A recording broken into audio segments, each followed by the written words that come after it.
Jab and Botsford, The Washington Post, The Morning Plum. It's fitting that President Trump reacted to the epic collapse of the GOP repeal and replace push by vowing to keep up his campaign to sabotage the Affordable Care Act. Let Obamacare implode, then deal. Trump tweeted, meaning the administration should continue undermining the law, to force Democrats to the table too. Well, it's not clear what he wants from them, but it is clear is that he will continue sabotaging the ACA out of sheer rage and spite.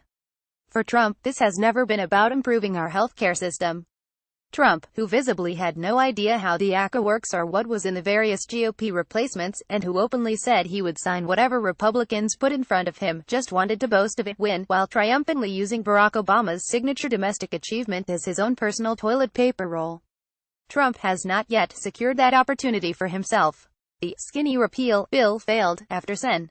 John McCain cast that dramatic vote against it that, along with the opposition of Sens.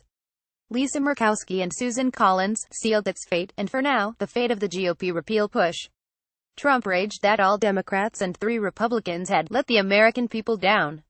But this outcome, ironically, was good news not just for the United States but also for untold numbers of Trump's own voters, the low-income and aging whites who also benefited from the ACA's historic coverage expansion.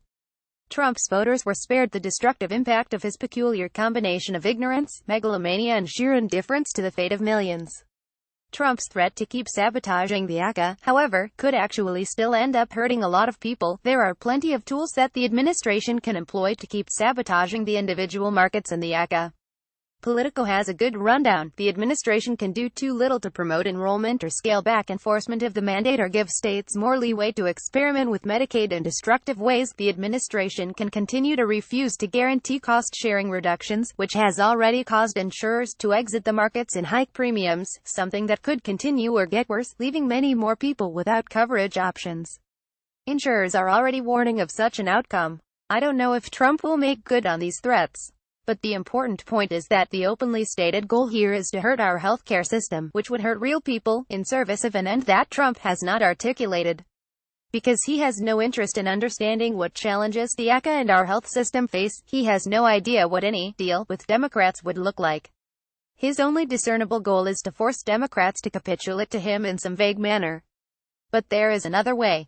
If there is one thing I hope happens now, it's that Trump and Republicans can shape their current response to the ACA around an acceptance of an idea that many of them have refused to acknowledge, that the ACA has effected positive change in the lives of millions, making American life more humane and just. The Medicaid expansion has expanded coverage to millions of poor people, many of whom no doubt never had coverage in their lives, and many deep in the heart of Trump country.